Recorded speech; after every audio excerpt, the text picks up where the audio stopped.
Nous savons rendre gloire à l'Éternel, notre Dieu, pour ce jour qu'il nous accorde encore d'être dans sa présence.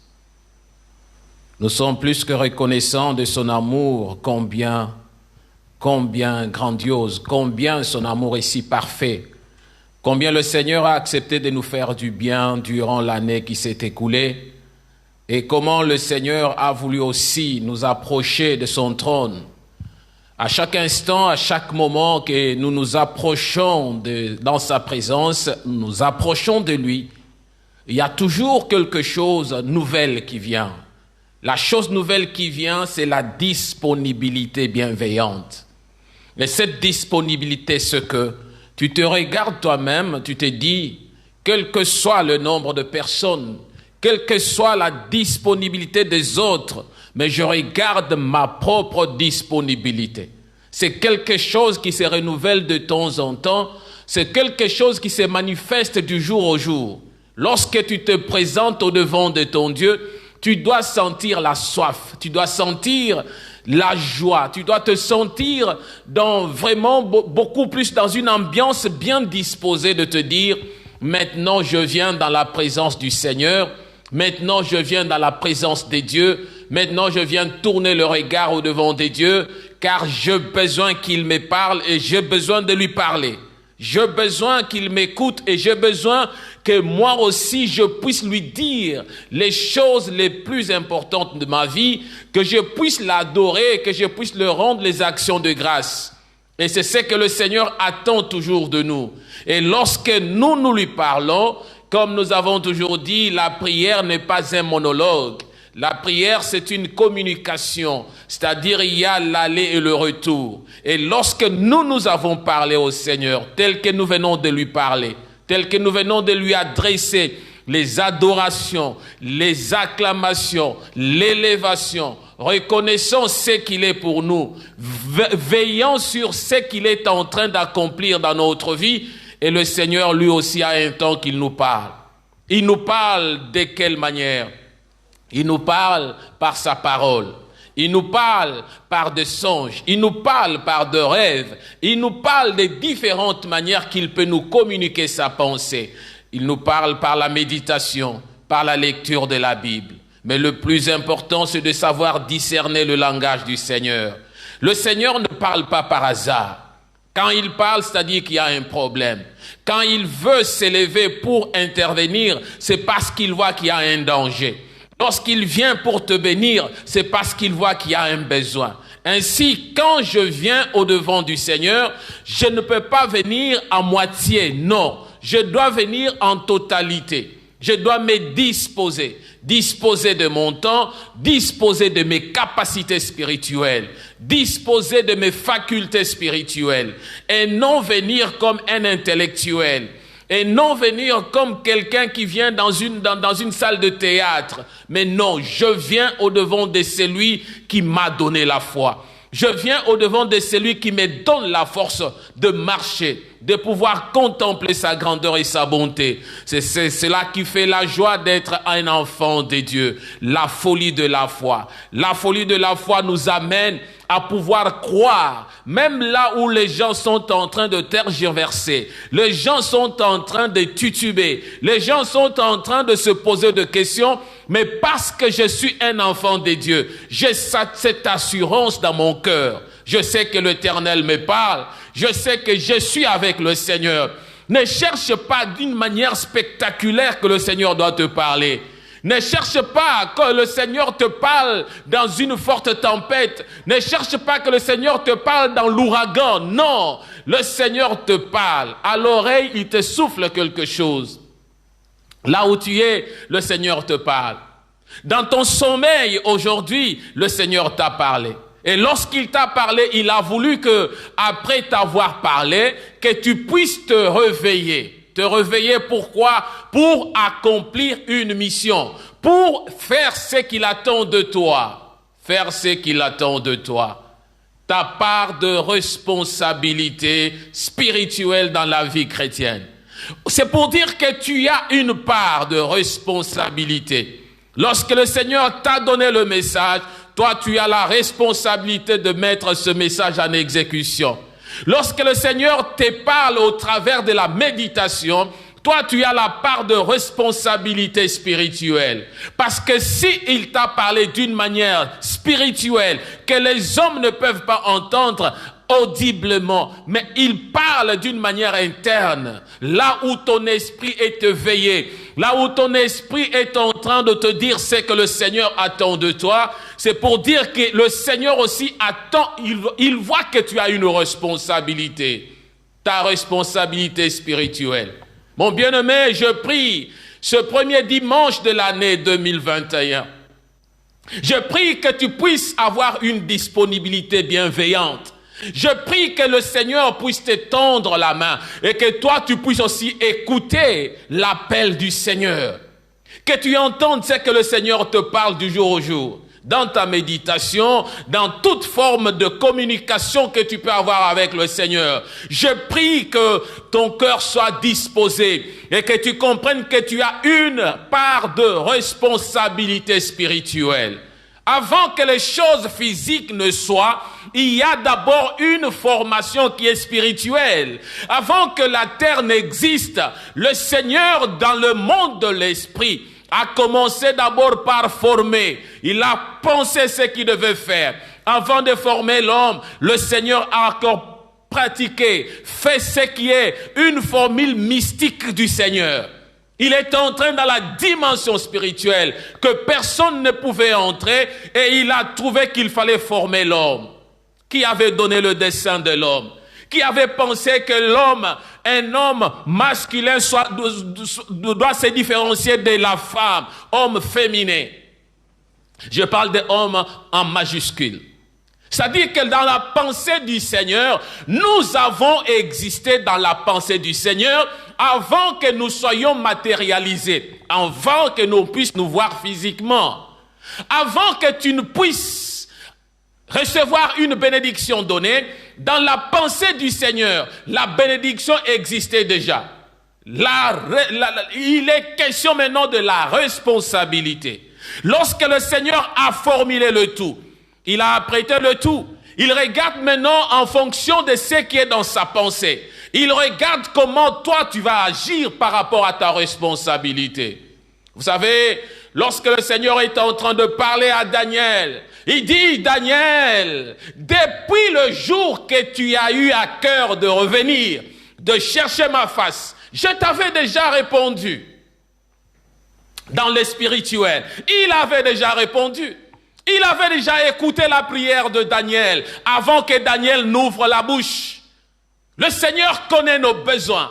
Le Seigneur connaît nos attentes. Le Seigneur connaît nos désirs. Avant que l'on puisse ouvrir même nos bouches pour prier, le Seigneur sait que non, le désir qui est dans ton cœur, c'est celui-ci, c'est celui-là. C'est pourquoi la parole nous dit, c'est ceux qui ont parlé de la part du Seigneur.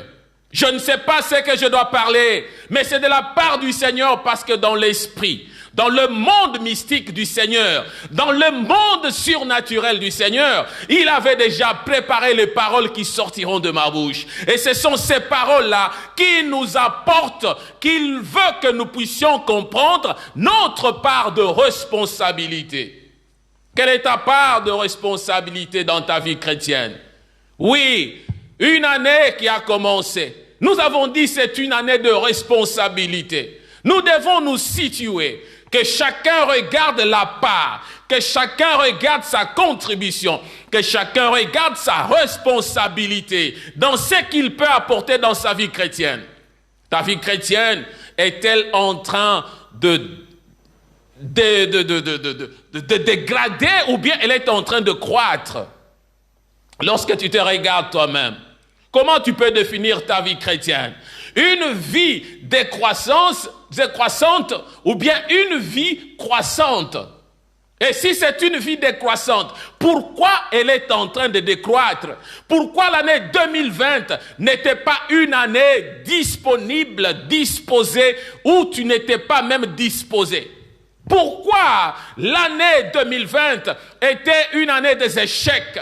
Pourquoi l'année 2020 était une année de réussite? Pourquoi 2020 était une année de ceci ou de cela? Pose-toi des questions et regarde maintenant la responsabilité que tu dois assumer dans l'année 2021. Si 2020 n'a pas été, tu dois prier le Seigneur. Tu dois regarder ta responsabilité pour que 2021 puisse être. Pour que l'année 2021 puisse être, tu dois regarder ta responsabilité. Et cette responsabilité n'a de sens que si tu es dans le Seigneur. Et cette responsabilité n'a de sens que si la parole du Seigneur arrose ton cœur, arrose ton esprit. Parce que c'est lui qui est dans le Seigneur, c'est celui qui est arrosé par la parole du Seigneur. Et cette parole n'est utile que lorsqu'on communie avec le Seigneur. Si tu ne sais pas communier avec le Seigneur, si tu ne sais pas être avec le Seigneur, tu n'as pas une relation avec le Seigneur, là, il y a un problème. Nous avons une chose qui est réelle, et que pour communier avec le Seigneur, il faut être dans sa présence. Il faut écouter le Seigneur. Celui qui est dans la présence de Dieu doit être dans l'atelier de Dieu. L'atelier de Dieu qui est l'Église. Je suis dans la présence de Dieu. Dieu ne te donne pas son don. Dieu n'accomplit pas sa part pour te laisser seulement vagabonder. Non. Dieu accomplit une mission. Dieu te donne une grâce, te fait une grâce, afin que tu sois utile pour l'avancement de son œuvre. Il est là, il attend que tu accomplisses ta part dans l'avancement de son œuvre, parce qu'il sait qu'il viendra et il reviendra pour son œuvre. La manière dont Dieu avait établi Adam dans la responsabilité à la création, la Bible nous dit qu'au 6e jour, lorsqu'il s'est réveillé, il a regardé la nature, il a commencé à concevoir comment l'homme pouvait être. Ainsi, il les créa, l'homme et la femme. Et il leur dit, soyez féconds, multipliez-vous et remplissez la terre. La responsabilité. Et là, ce n'était plus encore le devoir de Dieu. Ce n'était plus encore l'obligation de Dieu. Et là, nous regardons que le Seigneur a voulu responsabiliser l'être humain. Il lui a dit, tu vas nommer les arbres et les animaux. Il lui a dit, tu dois faire ceci, cela. Il a responsabilisé l'homme. Et Dieu nous responsabilise en toutes choses. Et c'est de la même manière que Dieu nous a établis dans son Église pour achever son œuvre. Il est venu, il a fait ce qu'il fallait faire. Il est parti, mais il nous a laissé la tâche, la responsabilité de dire, voilà, faites de toutes les nations mes disciples. Les disciples du Seigneur sont dans l'Église. Le disciple du Seigneur croit au Seigneur. Le disciple du Seigneur sont dans son atelier, parce que c'est dans l'Église qui est comme un atelier, là où le Seigneur est en train d'agir comme étant celui qui est en train de travailler avec de l'argile. Dieu a besoin que moi et toi, cette année, nous puissions comprendre le sens de notre responsabilité. Nous puissions saisir le sens de la responsabilité qu'il nous confie. Parce que il revient, oui, il revient bientôt. Il revient, ce n'est pas une chanson, un slogan, il revient. Et lorsqu'il va revenir, il a besoin que nous puissions être disposés, que nous ayons accompli la part de notre responsabilité. Dans nos biens matériels, dans nos moyens matériels, dans ce que nous cherchons de spirituel, de physique, il y a la dimension spirituelle. Mais si dans la dimension spirituelle, on n'a pas encore compris notre responsabilité, on va continuer toujours à s'accuser. On va continuer toujours à doiter les autres. On doit continuer toujours à montrer aux autres le doigt sans pour autant savoir ce que Dieu nous a donné nous-mêmes. Vous savez, nous avons lu dans Luc le chapitre 12, au verset 36-37, là où le Seigneur est en train de dire quelque chose. Il nous dit ceci dans Luc 12, 36-37. Il dit, et vous, soyez semblables à mes hommes, à des hommes qui attendent que leur maître revienne de noces, afin de lui ouvrir dès qu'il arrivera et frappera. Heureux ces serviteurs que le maître à son arrivée trouvera veillant. Je vous le dis en vérité, il se scindra, le fera mettre à table et s'approchera pour les servir. Là, nous regardons ce que le Seigneur attend de nous. Il a laissé les travailleurs, il a laissé les gens travailler. Et il est parti et il a laissé la responsabilité à ces personnes. Et il est en train de dire, heureux sont ces serviteurs, que le maître à son retour, lorsqu'il reviendra, il va trouver le serviteur en train d'accomplir la tâche, comprenant bien le sens de la responsabilité qu'il a. Le serviteur qui comprend le sens de sa responsabilité. Et il est en train de faire sa tâche. La Bible nous dit, il sera un homme heureux. Le maître viendra à son arrivée. Il va entrer, il va se ceindre, il va le faire mettre à la table pour les servir. Oui, c'est là où si nous accomplissons notre responsabilité, le Seigneur est capable de nous servir. Si nous accomplissons notre part de responsabilité, nos désirs, nos besoins, ce que nous attendons comme bénédiction, le Seigneur nous les accordera. Si et seulement si nous sommes de ceux-là qui avons compris que nous devons nous responsabiliser nous-mêmes. Regardez ce que je suis, regardez ce que je fais, regardons aussi ce que je peux paraître devant des hommes, mais dire quelle est la part de ma responsabilité au devant de cette chose. Vous savez, lorsque nous lisons le livre des Actes des Apôtres, cet épître des Actes des Apôtres nous donne l'image de ce que le Seigneur attend de son atelier, ce que nous avons appelé l'Église.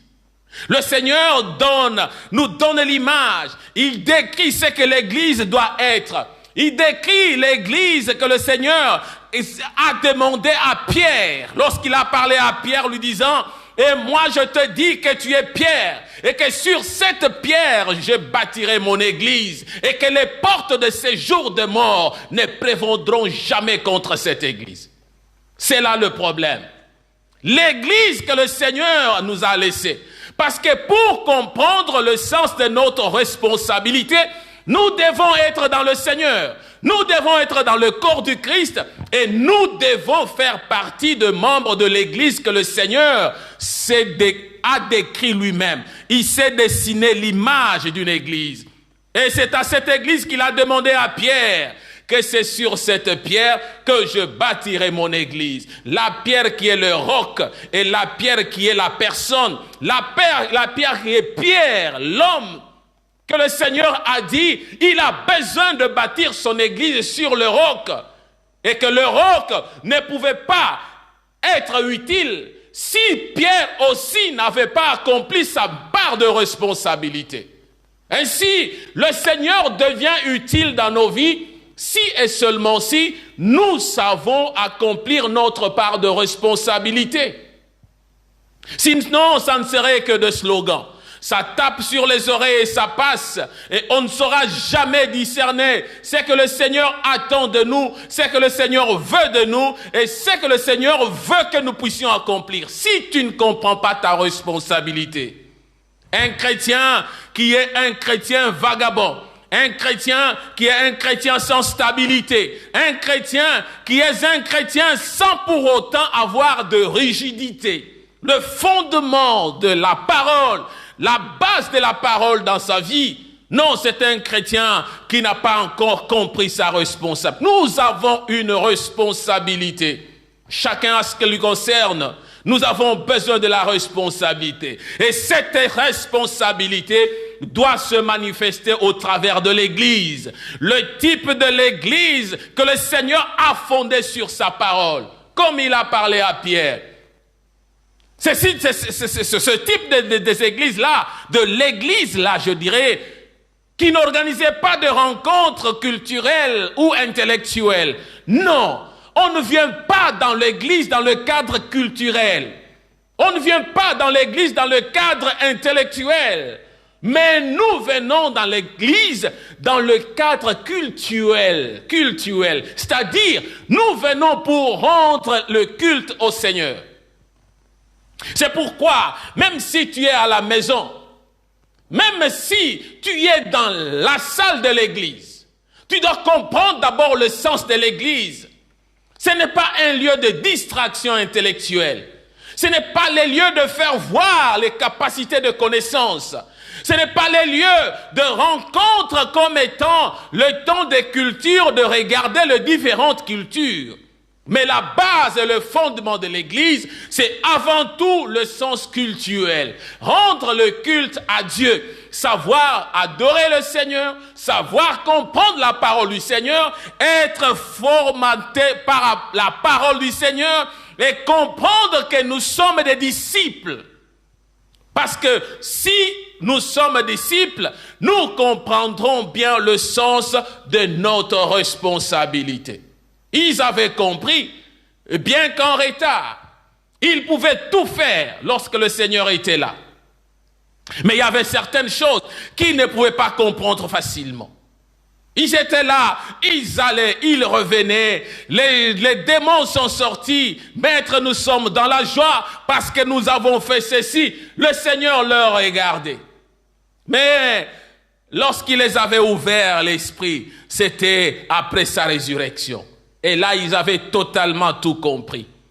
Par moments, tu es dans l'église, mais tu ne comprends pas le sens de ta responsabilité. Tu es dans l'église, tu ne comprends pas le sens des promesses de Dieu. Tu es dans l'église, lorsqu'ils étaient avec le Seigneur, lorsqu'ils disaient que non, l'heure est arrivée, il faut que je m'en aille auprès du Père, les disciples ne comprenaient rien. Mais il a fallu du temps, il a fallu qu'ils puissent au moins digérer la parole. Et après la résurrection, ils ont commencé à comprendre. Mon bien-aimé, n'attendons pas que ça soit tard pour comprendre le sens de notre responsabilité. Le Seigneur ne va pas encore ressusciter de nouveau. Il est déjà ressuscité. Il est celui qui agit dans nos vies. Il est celui qui nous conduit parce que nous croyons. Il est devenu le sujet de notre foi. Oui, partant de cela, on ne peut pas encore attendre qu'il y ait une autre résurrection. Non, la résurrection qui viendra, là c'est les morts vont ressusciter lorsque lui va revenir. Mais la résurrection du Christ est déjà le tout accompli. Dans le tout accompli du Seigneur. Dans le paquet de la mission qu'il est venu accomplir sur cette terre. C'est à cela qu'il nous a responsabilisés. Il t'a responsabilisé. Il m'a responsabilisé parce qu'il a besoin d'une église qui ne récite pas de prière, mais il a besoin d'une église qui prie par la direction du Saint-Esprit. Lorsque je comprends ma responsabilité et que je viens à l'église, même si je suis connecté sur Facebook, je suis connecté sur YouTube, sur Zoom, je suis connecté, mais je comprends que je ne viens pas pour réciter de prière. Je ne viens pas pour me distraire dans quoi que ce soit, mais je viens pour parler selon la conduite du Saint-Esprit. Je viens pour disposer mon cœur. Je viens pour me rendre disponible au Seigneur. Je viens pour que le Seigneur me parle et pour que moi aussi je puisse parler au Seigneur. Pour que le Saint-Esprit qui est à moi puisse me conduire, puisse me révéler, puisse me dire ce que je dois dire, ce que je dois faire et comment je dois me conduire. Oui, c'est ce que le Seigneur attend de l'Église. Et c'est une Église, le type de l'Église là où nous devons nous rendre disponibles. L'Église qui doit exceller dans de bonnes œuvres. Les bonnes œuvres certainement basées sur l'amour. Où chacun, en se regardant, il assume ses responsabilités dans des bonnes œuvres, dans l'amour du prochain. Oui, c'est cette Église-là que le Seigneur attend. C'est ce que le Seigneur veut que nous puissions être. Et là où le Seigneur veut que nous puissions nous orienter, nous conduire, c'est cette Église-là. Le Seigneur a besoin d'une Église pareille. Une Église qui marche dans la crainte du Seigneur. Une Église qui est en train de faire la force de miracles, la force de prodiges. C'est ça l'Église que le Seigneur a demandé à Pierre en lui disant, tu es Pierre. Et sur cette pierre, je bâtirai mon Église. L'Église qui marche dans la crainte du Seigneur. L'église qui nous est donnée en exemple, les détails nous sont donnés dans Actes des Apôtres. Quand nous lisons Actes des Apôtres, le chapitre 2, nous descendons. Tous les livres des Actes des Apôtres nous racontent l'image même de l'église. Et nous regardons, nous avons besoin d'une telle église. Une église qui sait se mouvoir. Une église qui fait la fierté du maître. Une église qui est digne. Là où on a vu que le miracle, le prodige se faisait. Parce que les gens marchaient dans la crainte du Seigneur. Parce que l'amour de la parole était là. La communion de l'esprit était là. Là où on voyait que l'église était en train, les disciples s'assumaient dans leurs responsabilités. Est-ce que tu t'assumes dans tes responsabilités ecclésiastiques? Est-ce que tu t'assumes dans tes responsabilités chrétiennes? Parce qu'on ne peut pas parler d'un chrétien sans pour autant comprendre l'Église. On ne peut pas comprendre de la responsabilité spirituelle sans comprendre ce que c'est le Seigneur. Le Seigneur nous révèle, le Seigneur nous parle, le Seigneur nous communique ce dont on a besoin. Le Seigneur nous montre le chemin. C'est lui et en lui que nous croyons. C'est pourquoi quand nous regardons aujourd'hui, l'Église aujourd'hui, l'Église, c'est comme, il ressemble à un bateau de croisière, dirais-je. C'est comme le paquebot géant là. C'est comme le Titanic que nous avons vu. Bien qu'il y a des Titanic du type moderne. L'Église devient comme un paquebot de croisière. Il est là, le bateau de croisière. L'Église est en train de voguer paisiblement dans des luxes somptueux. L'Église est en train de marcher dans les cadres compétitifs. L'Église ne trouve pas encore sa place. La vitesse de l'Église, l'allure, la croissance des enfants de Dieu dans l'Église devient mitigée. On regarde, on se pose des questions. Est-ce que les chrétiens sont-ils devenus comme des champignons qui croissent en un jour et pourrissent en un jour? Ou bien l'église où il y a la solidité? Ta part de responsabilité dépend aussi de la manière que tu es en train de grandir dans l'église. Ta part de responsabilité dépend de la manière que tu sers le Seigneur dans l'église. Ta part de responsabilité dépend de ce que tu fais pour le Seigneur dans l'église.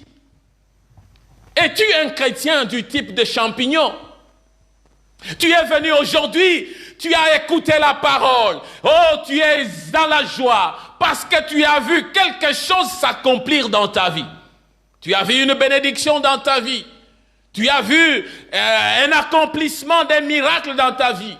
Et du coup, tu crois, tu cries, tu chantes, tu glorifies le Seigneur. Et demain, lorsqu'il n'y a pas de miracle, tu es en train de pourrir comme le champignon. Tu sais croître en un jour, et en un jour, tu peux encore mourir. On regarde celui qui venait à l'église comme étant un chrétien. On regarde celui qui a assumé des responsabilités au sein de l'église. On regarde celui qui a de responsabilités spirituelles au sein de son foyer, au sein de sa famille, au sein de sa communauté. On regarde cette personne, on ne sait pas encore la reconnaître. Pourquoi? Parce que c'est une personne qui a grandi comme le champignon. Et elle a pourri comme le champignon.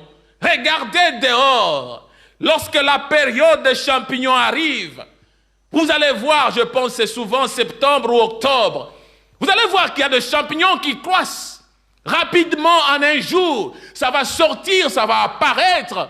C'est beau à voir. Mais passé le jour suivant, il y a déjà la pourriture. Vous regardez ce qui sort de ces champignons, vous vous posez des questions. Non, nous ne devons pas être de ce type de chrétiens. Mais nous devons être de type de chrétiens dont la Bible nous parle, dont le Seigneur nous parle, comme il a parlé au temps des autres, comme le Seigneur nous a montré au temps de son Église. Le Seigneur a besoin que nous puissions être utiles, que nous puissions tourner le regard au devant de lui, rendre gloire à son nom, regardant au devant de lui et dire encore que le Seigneur est bon. Le Seigneur est glorieux, le Seigneur est puissant. L'Église aujourd'hui ne doit pas être comme le paquebot géant luxueux. L'église aujourd'hui ne doit pas être comme le paquebot de croisière qui va rouler en grande vitesse dans un luxe. Mais non, et puis on va retourner, on se retrouve sur la terre. Non, la marche de l'église n'est pas temporelle, c'est une marche continuelle. La marche de l'église n'est pas pour un temps, mais c'est une marche qui continue. Elle doit continuer. Je suis membre de l'église. Église, d'abord église corps du Christ. Je fais partie de ceux-là qui connaissent le Seigneur. Et je viens au-devant du Seigneur. Et quand je viens au-devant du Seigneur, je fais partie de l'église. Et je sais tourner le regard au-devant du Seigneur. Et je sais m'accrocher au Seigneur. Je marche avec le Seigneur. Et je n'abandonnerai jamais mon assemblée. Telle que la parole nous dit dans Hébreu. N'abandonnez pas vos assemblées. Je reste assidu. Je m'accroche parce que j'ai une responsabilité. Je reste assidu, je m'accroche parce que je dois regarder mon devoir et mes obligations. La responsabilité chrétienne, mes bien-aimés, n'est pas seulement financière. Par moments, les gens comprennent que quand on dit vous êtes dans l'église, vous avez la responsabilité. Nous devons payer la salle, nous devons acheter ceci, nous devons acheter cela. Non, ce n'est pas seulement ça. Je dis, ce n'est pas seulement ça. Bien que les finances sont d'une grande importance dans l'église. Oui, mais ce n'est pas seulement ça. Si on penche le regard seulement du côté de finances, nous allons commencer à annoncer l'évangile de la prospérité.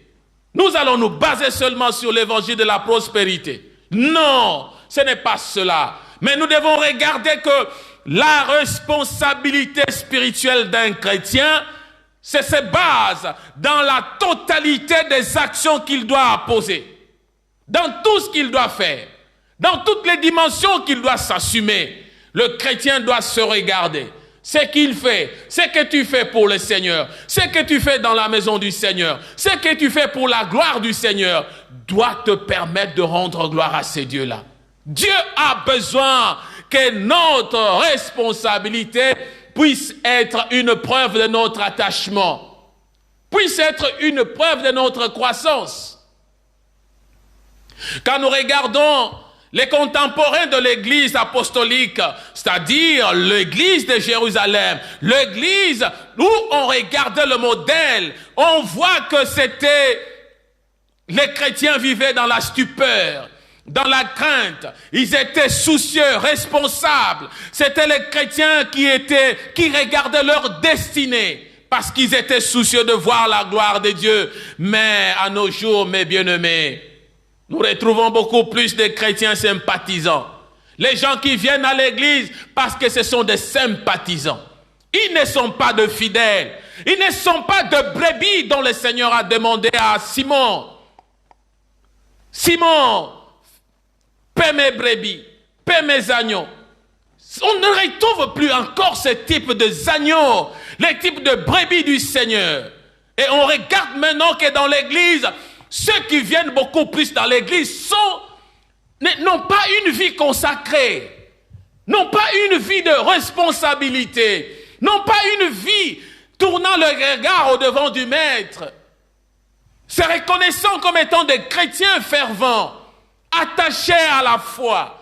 Mais non, là on trouve beaucoup plus de chrétiens qui sont des sympathisants. Alors quand ils viennent, c'est juste pour se divertir. Quand ils viennent à l'église, c'est juste pour la présence. Quand ils viennent à l'église, c'est juste pour faire le défilé de mode. Quand ils viennent à l'église, ce n'est plus encore avec cette ardeur, cette ferveur de la soif de la parole du Seigneur. Où sont ces chrétiens responsables? Quelle est ta responsabilité? Lorsque tu te regardes dans la manière de servir le Seigneur, peux-tu te dire réellement que tu es responsable? Peux-tu regarder réellement la manière que tu sers le Seigneur? Peux-tu tourner le regard au-devant du Seigneur? Quel type de chrétien es-tu? De quelle manière sers-tu le Seigneur? Et qu'est-ce qui fait que tu puisses servir le Seigneur? Ta part dans la responsabilité chrétienne, ta part spirituelle. Quelle est ta part? Ta Ta part de responsabilité, elle est laquelle, mes bien-aimés, mon bien-aimé? Souvent, lorsque nous voulons parler, on se dit, non, nous sommes une église de réveil. Nous sommes une église évangélique. Nous sommes une église pentecôtiste. Nous sommes église de réveil. Église de réveil. Oui, l'église de réveil. Qu'est-ce qui est réveillé? Qu'est-ce qui est réveillé? Qu'est-ce qui fait la preuve que nous sommes réveillés? Mais par contre, dans beaucoup de choses, lorsqu'on nous regarde, en tant qu'église de réveil, on trouve qu'il y a beaucoup de gens qui sont en train de somnoler. Le réveil, c'est la prise de conscience. La prise de conscience de notre responsabilité à l'égard de nos devoirs et obligations. Est-ce que tu te regardes? Est-ce que tu vois tes devoirs? Tu regardes tes obligations par rapport à ta foi, par rapport à ta marche chrétienne? Ta part de responsabilité chrétienne. Ta part de responsabilité dans la vie chrétienne, dans la marche chrétienne. Je suis de l'église de réveil. Qu'est-ce qui s'est réveillé en toi? Mais par contre, on voit beaucoup plus les dormants que les réveillés. On voit beaucoup plus les dormants. Les gens qui dorment beaucoup plus, qui dorment spirituellement. Les gens qui viennent à l'église pour venir, les gens qui n'ont pas conscience de ce qu'ils font. Le réveil, nous avons dit que c'est la prise de conscience de notre responsabilité. Et cette responsabilité, c'est à l'égard de devoirs et des obligations. Tu es chrétien? Lorsqu'on te pose la question, tu vas à l'église? Oui, je vais à l'église. Quels sont tes devoirs en tant que chrétien à l'église? Quelles sont tes responsabilités? Quelles sont tes obligations en tant que membre de l'église? Et par moments, les gens n'ont pas de réponse sur cette question. Le Seigneur a besoin que nous puissions comprendre. Parce que celui qui se réveille sait faire la différence avec celui qui dort. Celui qui dort est dans l'inconscience. Il est dans l'imaginaire. Il est en train de rêver. La conscience n'est pas là. Mais celui qui est réveillé, il est dans la conscience. Il est dans la réalité. Lorsque je me suis réveillé, lorsque je suis là, je suis réveillé, je sais voir, je sais toucher, je sais parler. Ce n'est pas dans le songe, ce n'est pas dans l'imagination, mais c'est dans la réalité que je suis là, je me vois réel. Oui, mais nous sommes devenus beaucoup plus des églises de sommeil, parce que les chrétiens n'ont pas conscience de ce qu'ils doivent faire. Les chrétiens n'ont pas conscience de leurs devoirs, de leurs obligations. Les chrétiens n'ont pas conscience de leurs attachements, de ce qu'ils doivent fournir et ce qu'ils doivent donner au Seigneur. Tu es chrétien depuis 10, 20 ans, mais tu ne vois pas encore ta responsabilité.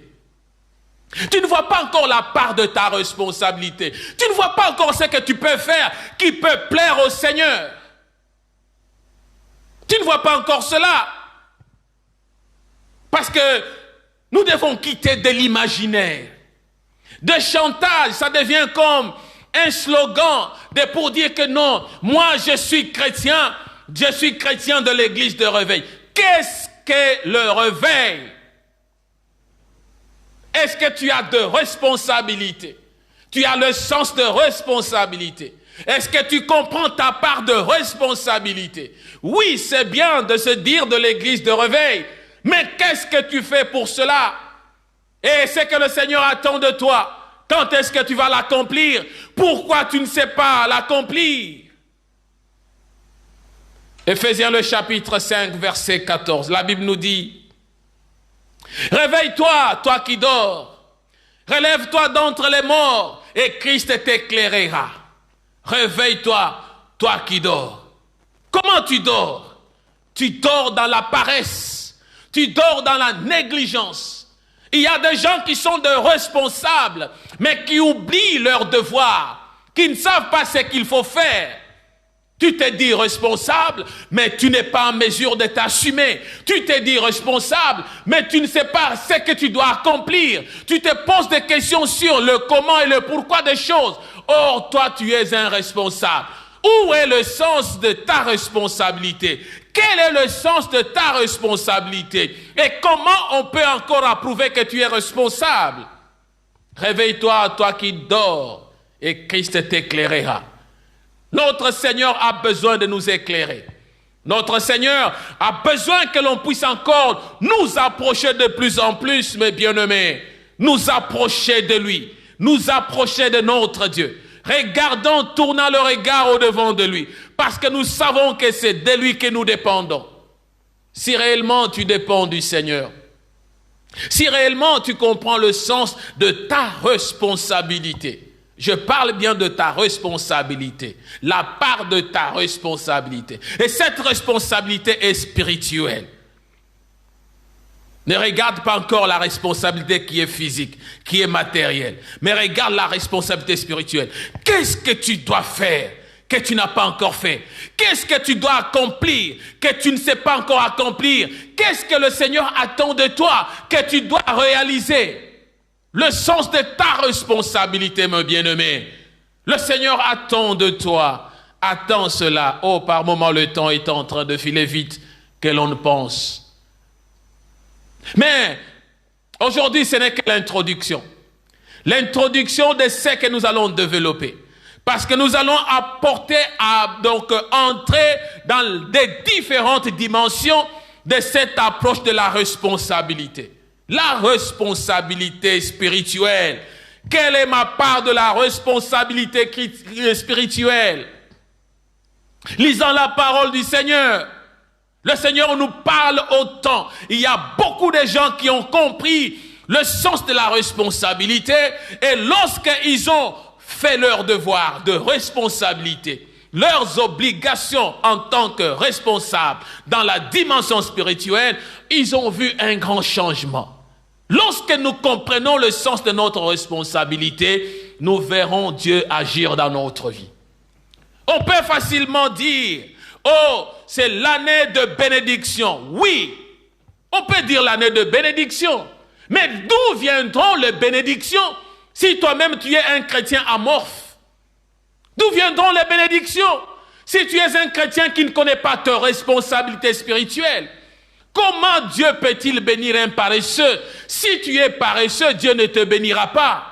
Dieu ne bénit que ceux qui sont réveillés, ceux qui savent travailler, ceux qui savent venir auprès de lui, ceux qui savent lui demander, ceux qui savent le chercher, ceux qui savent le prier. Mais si toi tu n'attends que les gens viennent faire seulement pour toi, tu attends que les gens accomplissent pour toi, mais toi tu ne fais rien, quelle est ta part de responsabilité dans la vie chrétienne? Oui, dans la vie chrétienne, parce que dans cette vie chrétienne, c'est là où nous devons être bénis. C'est là où nous devons recevoir quelque chose de la part du Seigneur. Et le Seigneur nous attend. Il a besoin que nous soyons bénis. Mon bien-aimé, tel que je disais, ce n'est qu'une introduction. Mais j'aimerais que toi-même tu te regardes. J'aimerais que toi-même tu puisses tourner le regard au-devant de toi-même. Que tu regardes ce que tu fais au quotidien. Est-ce que tu comprends? Comprends-tu que tu es responsable? Et à quelle dimension es-tu responsable? Tu es responsable de quoi? Et pourquoi es-tu responsable? Est-ce que tu es responsable seulement pour plaire? Est-ce que tu es responsable seulement pour pouvoir faire l'impression et montrer aux gens que tu es chrétien, chrétien de réveil, chrétien évangélique? Non. La part de responsabilité, c'est en tant que serviteur. La part de responsabilité, en tant que mari et femme. La part de responsabilité, en tant que disciple du Seigneur. La part de responsabilité, en tant qu'enfant dans la maison de ses parents. En tant que parent au-devant de ses enfants. Il y a une multitude de responsabilités que nous devons assumer. Et si nous ne savons pas les assumer, nous pensons seulement que la responsabilité doit être physique, matérielle. Nous nous trompons. Le spirituel précède le matériel. Le spirituel précède le physique. Si tu ne sais pas disposer du spirituel, tu ne sais pas entrer dans la pensée de Dieu, Et tout ce que tu feras de physique n'aura jamais de succès. Tendre Père, je te dis merci. Je te dis merci pour ce temps, pour ce moment que tu nous as accordé. Seigneur, tu es celui qui est le consolateur, le maître. C'est toi qui nous appelles, c'est toi qui nous responsabilises. C'est toi qui nous accordes encore les capacités et le moyen de pouvoir nous tenir au-devant de toi pour te servir. Je bénis ton Saint-Nom parce que tu sais toucher le cœur de mon frère, le cœur de ma sœur. Rends-nous responsables, Seigneur. Oui, et que chacun comprenne le sens de sa responsabilité. Si cette responsabilité spirituelle n'est pas saisie, n'est pas comprise, Éternel, tout ce que nous pouvons faire ne serait que de passe-temps. Je rends gloire à ton nom, Seigneur. Merci pour cette année qui a commencé. Merci pour ce premier dimanche du mois. Merci, Éternel, pour pouvoir soutenir toute personne connectée ou qui nous écoutera par après. Seigneur, visite. Seigneur, console. Seigneur, fortifie. Rends-nous capables, Seigneur, de comprendre notre part de responsabilité. La vie chrétienne, oui, ce n'est pas un boulevard. La vie chrétienne, Seigneur, ce n'est pas l'autoroute, mais la vie chrétienne, elle est pleine d'errance. Nous avons besoin, Seigneur, qu'au-devant des défis de l'année 2021, Seigneur, que nous puissions parvenir à nous en sortir, surtout dans le sens de la responsabilité que tu nous confies. Merci, tendre Père. Si chacun pouvait comprendre le sens de sa responsabilité, Seigneur, nos besoins seront accomplis, nos désirs seront soulagés, nos aspirations seront accomplies, Seigneur. Merci, toi qui es le seul maître. Merci de bénir mon frère et ma sœur. Merci pour toute personne connectée. Que la gloire et la bonté de notre Seigneur soient le sujet de notre partage. Au nom de Jésus-Christ. Amen. Mes bien-aimés, ça serait un plaisir. Le plaisir juste de se faire de messager de bonnes nouvelles. Sois un messager de la bonne nouvelle. Prendre, partager le message, ça ne coûte rien. En regardant le message sur Facebook, en regardant le message sur YouTube, en s'abonnant sur YouTube, en s'abonnant sur Facebook, ça nous permet de pouvoir élargir le rayon de l'évangélisation. Et c'est aussi la part de ta responsabilité. Dieu t'a responsabilisé pour ça. Et si tu n'as pas compris, reviens encore le dimanche prochain au même endroit, à la même adresse. Nous allons continuer ce message pour placer le fondement de l'année 2021. Ainsi, nous pourrons bien décoller dans d'autres dimensions. Que le Seigneur bénisse chacun de nous et je souhaite un bon dimanche à tous au nom de notre Seigneur Jésus-Christ. Amen.